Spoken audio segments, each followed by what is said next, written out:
డబ్బు, అనారోగ్యం, ఉద్యోగం, వ్యాపారం, అప్పులతో బాధపడుతున్నారా? మీకోసమే లాంచ్ యువర్ ఫ్యూచర్ ప్రోగ్రామ్. నమస్తే, welcome back to Suman TV. నేను మీ సంజయ్. ఈరోజు మనతో పాటు ఉన్నారు amphi registered mutual fund distributor మరియు ఇన్సూరెన్స్ ప్లానర్ శ్రీనివాస్ రెడ్డి గారు. ఆయనతో మాట్లాడి కొన్ని విషయాలు తెలుసుకుందాం.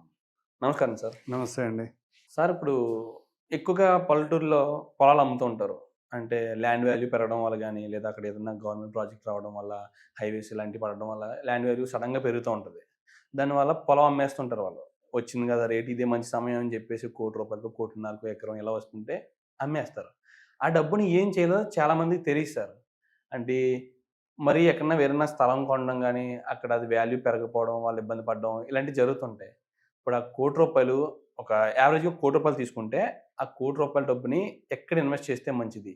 అంటే ఏ టైప్ ఆఫ్ ఇన్వెస్ట్మెంట్స్ ఉన్నాయి ఎక్కువ రిటర్న్స్ వచ్చి, అండ్ మేము పెట్టిన డబ్బు సేఫ్గా ఉండేలాగా ఎలాంటి ఇన్వెస్ట్మెంట్ ప్లాన్స్ ఉన్నాయో కొద్దిగా మాకు వివరిస్తారా సార్? అట్లాగే సంజయ్.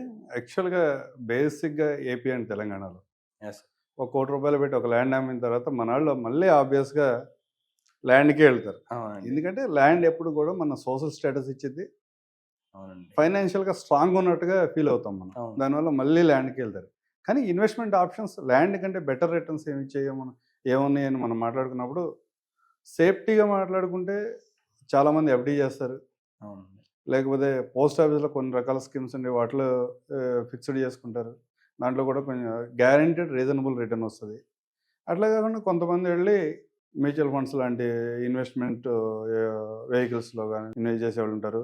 లేదా వాళ్ళే అబౌవ్ 61 ఇయర్స్ ఉంటే, సీనియర్ సిటిజన్ అయి ఉన్నట్టయితే వాళ్ళకి సీనియర్ సిటిజన్ స్కీమ్స్ కొన్ని గవర్నమెంట్ ఆఫ్ ఇండియా రన్ చేసే స్కీమ్స్ ఉన్నాయి. వాటిలో బ్యాంక్స్ ఇచ్చే రిటర్న్స్ కంటే ఒక 1%, 1.5% ఎక్కువ రిటర్న్స్ వచ్చే స్కీమ్స్ ఉన్నాయి. వాటిలో ఇన్వెస్ట్ చేసుకోవచ్చు. అవును.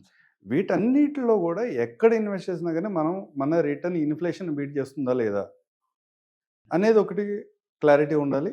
రెండోది, ఈ మనీలో ఏమన్నా ఒక 10% ఆర్ 20% వాలటైల్ అయితే, నేను ఇన్వెస్ట్మెంట్ చేసిన ఆప్షన్లో కనుక రిటర్న్స్ ఎప్పుడన్నా వాలటైల్ అయితే వాటిని నేను అబ్జర్వ్ చేసుకోగలనా లేదా అన్న దాన్ని బట్టి ఆ పర్సన్ ఆ అమౌంట్ని ఎక్కడైనా, వేరే real estate, gold, FD or mutual fund ఎక్కడైనా ఇన్వెస్ట్ చేయొచ్చు. సపోజ్ రియల్ ఎస్టేట్లోనే ఇన్వెస్ట్ చేసాడు, మళ్ళీ తీసుకెళ్ళి ఆ ₹1,00,00,000 ఇతని రిక్వైర్మెంట్కి మాత్రం మంత్లీ ఉంది. అవునండి. మంత్లీ ఎక్స్పెన్సెస్ అన్నీ వెళ్ళిపోవాలి అనుకుని ఫీల్ అవుతున్నాడు. అవును. కానీ తీసుకెళ్ళి రియల్ ఎస్టేట్లో ఇన్వెస్ట్ చేశాడు. నీ అవసరం తీరదు. అవును సార్. నీకు ఆస్తి ఉంటుంది, అవునండి. నువ్వు మంచి ఆస్తి పడేవి, కానీ క్యాష్ రిచ్ అయితే కాదు అవును సార్. అక్కడ ఇన్వెస్ట్ చేయడం ద్వారా. అవును సార్. పొలం ఉంటే ఎవరికైనా చిట్ ఇవ్వడం, యాన్యువల్ ఇన్కమ్ రావడం, దానివల్ల వీళ్ళు రోజు గడుస్తూ ఉంటారు, రోజు గడుస్తూ ఖర్చులు పోతుంటాయి. అదే రియల్ ఎస్టేట్ లో పెడితే ఎప్రిసియేషన్ ఉందని చెప్పుకుంటున్నావు, కానీ ఇన్కమ్ రాదు కదండి డైలీ. మేబీ కొన్ని సందర్భాల్లో నువ్వు ఉంది అనుకుంటున్నావు, కానీ దాంట్లో లీగల్ ఇష్యూస్ కూడా రావచ్చు. అవును సార్. సెక్యూరిటీ రీజన్స్ ఇవాళ ఉన్న సందర్భాల్లో ఏమవుతుందంటే, పిల్లలందరూ అబ్రాడ్లో సెటిల్ అవుతున్నారు, అవునండి. పెద్దవాళ్ళందరూ ఏజ్ అయిపోతూ ఉంది.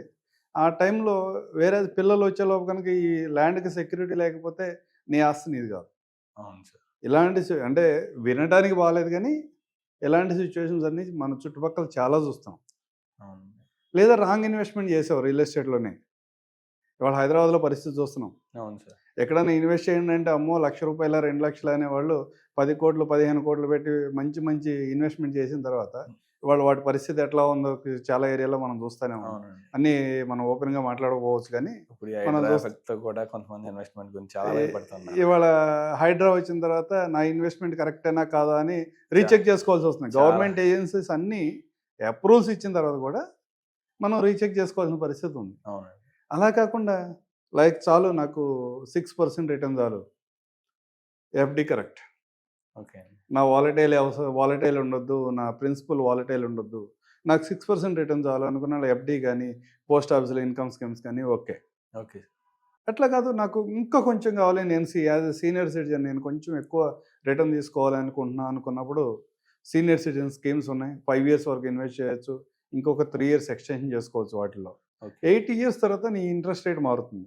ఆ రోజు ఇంట్రెస్ట్ రేట్ మళ్ళీ ఇస్తారు. ఇప్పుడు ఈ రోజు ఇన్వెస్ట్ చేస్తే 8 years వరకు అదే ఇంట్రెస్ట్ రేట్ తీసుకోవచ్చు. అలాంటి స్కీమ్స్ ఉన్నాయి. లేదు, నేను కొంచెం రిస్క్ బేర్ చేయగలుగుతాను, వాలటైలిటీని అబ్జర్వ్ చేసుకోగలుగుతాను, ఇన్ కేస్ ఒక 1 crore ఇన్వెస్ట్ చేసాక ఒక 10 lakhs అటు ఇటు అయినా కానీ నా లైఫ్ స్టైల్లో వచ్చిన ఇబ్బంది ఏం లేదు, నాకు ఓవర్ ద పీరియడ్ మంచి వెల్త్ క్రియేట్ కావాలి, నాకు మంత్లీ మెయింటెనెన్స్ వెళ్ళిపోవాలి అనుకున్న వాళ్ళకి మ్యూచువల్ ఫండ్లో ఎస్డబ్ల్యూపి అనేది ఒక స్కీమ్ ఉంటుంది. Okay sir. Systematic withdrawal plan. అవును. అంటే ఒక ఇన్వెస్ట్మెంట్ని అక్కడ ఇన్వెస్ట్ చేసి మంత్లీ వాట్ ఎవర్ రిక్వైర్మెంట్ ఏదైతే ఉందో ఒక రీజనబుల్ అమౌంట్ని విడ్రా చేసుకుంటూ వెళ్తున్నా కూడా మీ ప్రిన్సిపల్ ఓవర్ ద పీరియడ్ పెరుగుతుంది. ఓకే. ఇలాంటి స్కీమ్స్ ఇండియాలో 46 అసెట్ మేనేజ్మెంట్ కంపెనీస్ ఉన్నాయి. అన్ని మేజర్ ఏఎంసీస్ దగ్గర లైక్ ఎస్బీఐ కానీ, హెచ్డిఎఫ్సి కానీ, ఐసిఐసిఐ కానీ, లేకపోతే కొటాక్ కానీ, టాటా కానీ, వీళ్ళందరి దగ్గర కూడా బ్యాలెన్స్డ్ అడ్వాంటేజ్ కేటగిరీలో కానీ హైబ్రిడ్ కేటగిరీలో ఫండ్స్ ఉన్నాయి. ఆ ఫండ్స్లో ఇన్వెస్ట్ చేసి మీరు మంత్లీ విడ్రాల్ చేసుకున్న తర్వాత కూడా మీ principal over the period appreciate అవుతూ ఉంటుంది. Okay sir. ఇది లంసంలో పెట్టాలండి, అంటే ఎట్ టైంలో పెట్టాలి ఒకసారి? ఎట్ ఏ టైంలో పెట్టాలి ఒకేసారి. ఓకే. కానీ దాంట్లో ఉన్న రిస్క్ ఏంటంటే ఒక్కోసారి ప్రిన్సిపల్ కొన్ని సందర్భాల్లో మీరు పెట్టిన ఇన్వెస్ట్మెంట్ కంటే తక్కువ కూడా కనబడితే అలాంటి సందర్భాల్లో మనం వెయిట్ చేయగలగాలి, ఆ వాలటైలిటీని అబ్జర్వ్ చేసుకోగలగాలి. అబ్జర్వ్ చేసుకుంటే కనుక మీకు 100% అలాంటి స్కీమ్స్లోకి వెళ్ళినప్పుడు బెటర్ రిటర్న్ జనరేట్ చేయగలుగుతాం. ప్లస్ ట్యాక్స్ ఎఫిషియెంట్ కూడా. వేరే ఫిక్స్డ్ డిపాజిట్లో కానీ వాటిలో ఇన్వెస్ట్ చేస్తే మీరు 30% దాకా మీరు 30% ట్యాక్స్ బ్రాకెట్లో ఉంటే మీరు ఏ ట్యాక్స్ బ్రాకెట్లో ఉంటే ఆ ట్యాక్స్ బ్రాకెట్లో ట్యాక్స్ పే చేయాలి. ఓకే. మ్యూచువల్ ఫండ్లోకి వచ్చేప్పటికి ఈ రోజు ఉన్న కండిషన్ 1.25 lakh వరకు మీకు ట్యాక్స్ ఎగ్జంప్షన్ ఉంది. మోర్ దెన్ 1.25 ప్రాఫిట్స్ వస్తే కనుక వాటి మీద 12.5% మాత్రమే ట్యాక్స్ పే చేయాల్సి ఉంటుంది. అంటే ట్యాక్స్ ఎఫిషియెంట్ ఉంటుంది, రిటర్న్స్ కూడా మోర్ దెన్ ఎఫ్డి రిటర్న్స్ వస్తాయి వీటిలో. ఇన్వెస్ట్మెంట్ సేఫ్ అంటారా? మీరు చెప్పిన దాని విషయంలో చూసుకుంటే అది ఖచ్చితంగా నేను పెట్టిన ఇన్వెస్ట్మెంట్కి ఏం కాదు అంటే ఎస్డబ్ల్యూపీలో? అంటే 1978లో మన మార్కెట్ స్టార్ట్ అయినప్పుడు 1000 రూపీస్ అండి, 100 రూపీస్ అండి. ఈ రోజు 82,000 దగ్గర మన మార్కెట్ ట్రేడ్ అవుతుంది. ఓకే. ఈ మధ్యలో చాలా ఇన్సిడెంట్స్ జరిగాయి ఇండియాలో. Okay sir. 2 ప్రధానమంత్రులు చంపబడ్డారు, 2 సార్లు మన మార్కెట్లో స్కామ్ జరిగినాయి, 2 సార్లు ఇంటర్నేషనల్గా టెక్నాలజీలో ప్రాబ్లం రావడం వల్ల ఒకసారి జరిగింది, ఒకసారి ఇంటర్నేషనల్ స్కామ్ జరగడం వల్ల ఒకసారి మార్కెట్ పడిపోయింది, రీసెంట్గా పాండమిక్. అవును సార్. ఇలాంటి ప్రతి సందర్భంలో కూడా మీరు న్యూస్ని కనుక ఫాలో అయి ఉంటే మార్కెట్లో 10 లక్షల కోట్లు ఆవిరైపోయింది, 20 లక్షల కోట్లు ఆవిరైపోయింది, 6 లక్షల కోట్లు ఆవిరైపోయింది అని చాలా స్టోరీస్ ఉన్నాయి.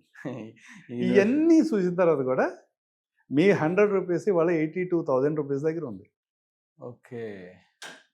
మీరు మార్కెట్లో ఎంత ఇన్వెస్ట్మెంట్ చేశారన్న కూడా కాదు ఇంపార్టెంట్, మార్కెట్లో ఎన్ని రోజులు ఉన్నారు. ఓకే. టైం పీరియడ్ కూడా. టైం పీరియడ్ అన్నది మాత్రమే ముఖ్యం. ఓకే. ఏ అసెట్ని సెలెక్ట్ చేసుకుంటున్నారు, ఎన్ని రోజులు ఉందాం అనుకుంటున్నారు ఈ మార్కెట్లో, మీ అవసరానికి తగ్గ ప్రోడక్ట్ని కనుక సెలెక్ట్ చేసుకుంటే డెఫినెట్గా దీంట్లో రిస్క్ లేదని చెప్పగలచ్చు. ఓకే. వాలటైలిటీ ఉంటుంది, ఆ వాలటైలిటీని కనుక మనం అర్థం చేసుకుని ఇన్వెస్ట్మెంట్ చేస్తే దీంట్లో ఎలాంటి రిస్క్ లేదు. అండ్ మేజర్గా రియల్ ఎస్టేట్ ఇన్వెస్ట్మెంట్కి ఈ మ్యూచువల్ ఫండ్ ఇన్వెస్ట్మెంట్కి ఉన్న తేడా ఏంటి సార్?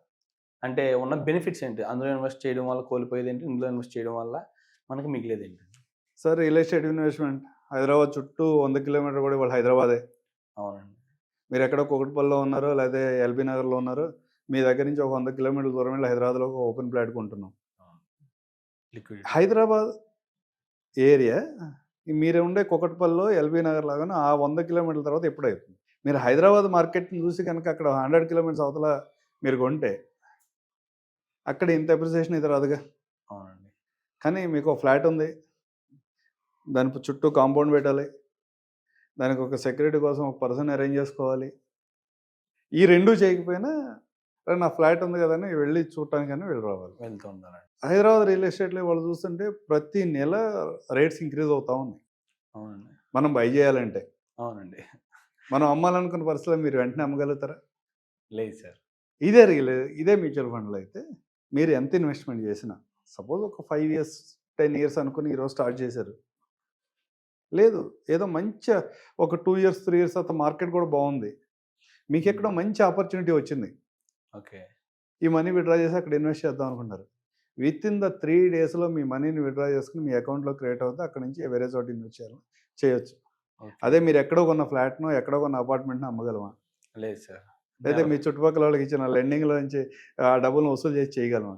అవ్వదండి, ఈ పని కాదు. ఇది అడ్వాంటేజ్. ఒక స్టోరీ చెప్తా వినండి, లైవ్ ఇది. 1996లో కేబిహెచ్పిలో ఒక 4 లక్షలు పెట్టి అపార్ట్మెంట్ కొన్నారు. 2024లో అపార్ట్మెంట్ అమ్మితే 60 lakhs వచ్చింది.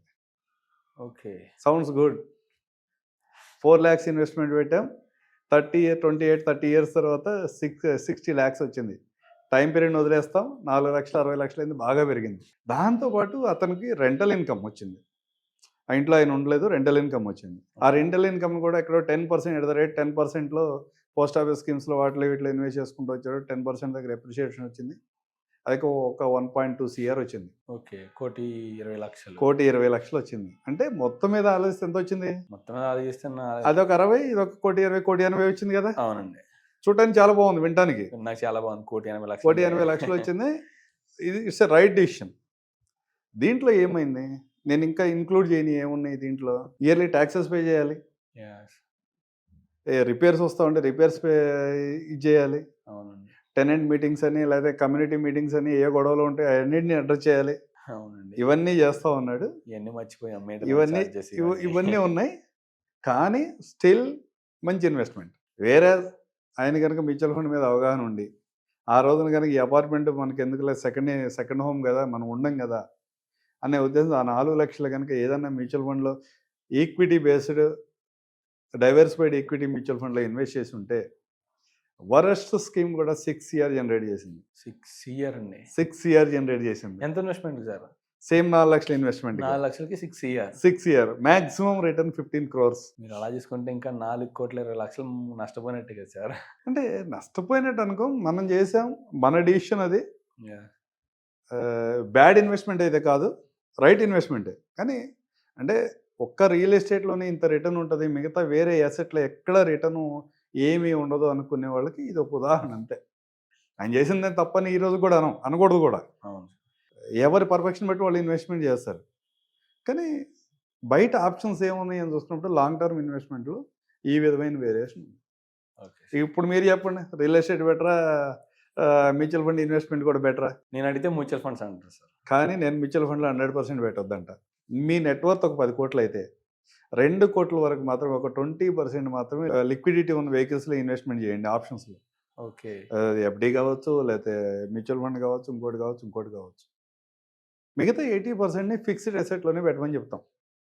ఎందుకంటే ఫిక్స్డ్ అసెట్స్ కనుక, మంచి అసెట్ని కనుక ప్రాపర్గా మీరు చెక్ చేసుకుని బై చేస్తే, మీరు బై చేయడం వరకే మీ ఇష్టం. అవును సార్. మీకు ఏ అవసరం ఉన్నా ఉన్నాయండి, సెల్ చేయడం మీ ఇష్టం కాదు. అవునండి. అప్పుడు ఏమవుతుంది? మీరు బై చేశారు, 4 ఎకరాలు కొన్నారు, 4 ఫ్లాట్లు కొన్నారు, బై చేశారు. సెల్ చేద్దాం, ఏదో మైండ్ సెట్, ఏదో అవసరం ఉంది సెల్ చేద్దాం అనుకునేటప్పటికి ఆ టైంకి బయర్ రాకపోవచ్చు. అవును సార్. ఫ్యామిలీలో ఇంకోళ్ళతో అందరితో డిస్కస్ చేయాలి, వైఫ్తో డిస్కస్ చేయాలి, పిల్లలతో డిస్కస్ చేయాలి, పిల్లల ద్వారా వచ్చిన చుట్టాలతో డిస్కస్ చేయాలి. వీళ్ళందరితో డిస్కస్ చేస్తే ఈ ప్రాసెస్లో నీ అవసరం తీరిపోవచ్చు. ఎందుకు రా, మన చుట్టాల్లోనే ఎవరు అంటారు, ఎందుకు రా అంత ప్రాపర్టీ నమ్ముదాం, డబ్బులు అంత ప్రాపర్టీ తర్వాత చూసుకుందాం అని ఏదో ఆప్షన్లో అట్లా హోల్డ్ అవడం వల్ల ఏమైంది, ఓవర్ ద పీరియడ్ ₹1,00,000 1 కోటి 2 కోట్లు పెరిగింది. అవునండి. ఎందుకు ఆ 20% ఇన్వెస్ట్ చేయాలంటున్నాం అంటే మనీ సైకాలజీ లేకపోతే హ్యూమన్ సైకాలజీ. నీ దగ్గర రోజు ఫోన్లో యాప్ ఉంది, చూస్తున్నావు, అరే నాది వాళ్ళు 10 లక్షలు పెరిగింది, 2 లక్షలు పెరిగింది, 5 లక్షలు పెరిగింది, ఎస్ లెట్స్ ఎంజాయ్. పిల్లలు ఎక్కడికి వెళ్దాం అన్నారు, లేకపోతే ఇంకోళ్ళు ఎక్కడికి వెళ్దాం అన్నారు, లేకపోతే మనమే అబ్రాడ్ వెళ్దాం అనుకున్నాం, టూర్కి వెళ్దాం. మ్యూచువల్ ఫండ్లో ఈజీగా రెడీమ్ అవుతాయి. అవును సార్. 3 daysలో వచ్చేస్తాయి మనీ. అవునండి. 3 daysలో వచ్చేస్తాయి. ఇమీడియట్ లిక్విడిటీ ఉంది, ఎంజాయ్ చేసిన తర్వాత ఎండ్ ఆఫ్ ద డే ఏమీ కనపడకపోతే ఏం చేస్తాం? మ్యూచువల్ ఫండ్ కరెక్టే, కానీ 100% మీ అమౌంట్ మొత్తం మళ్ళీ మ్యూచువల్ ఫండ్ ఇదే అసెట్ క్లాస్లో పెట్టద్దు. ఇది యాజ్ ఏ ఫైనాన్షియల్ ప్లానర్గా, యాజ్ ఏ మ్యూచువల్ ఫండ్ డిస్ట్రిబ్యూటర్గా, యాజ్ ఏ ఇన్వెస్టర్ ఫ్రెండ్లీ ఎంఎఫ్డిగా నా సజెషన్ అయితే ఇది. Thank you very much sir, ఎంత వాల్యుబుల్ ఇన్ఫర్మేషన్ మాకు ఇచ్చినందుకు. Thank you Sanjay.